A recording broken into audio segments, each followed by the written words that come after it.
In this video, I'm going to share how to know if someone bought your Game Pass on Roblox. It's a very quickly and easy process, so make sure to follow along. First, you need to come on roblox.com, okay? And if you are in your computer, you need to come out at roblox.com.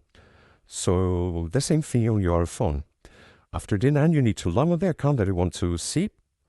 Then you will come to this option right here at the top right corner. So click on your Robux. Then click on the amount of Robux that you have. Here you can see several infos.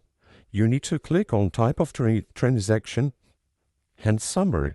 So if you click right here, you will see several options. But the option that interests us is sale of goods, okay, sales of goods.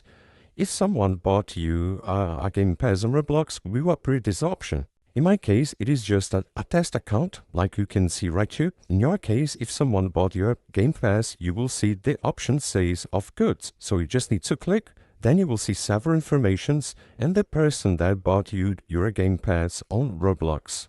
I hope I helped you out to see if someone bought your Game Pass on Roblox. So if this video helped me anyway, hit the like button and subscribe to our channel to receive useful tips.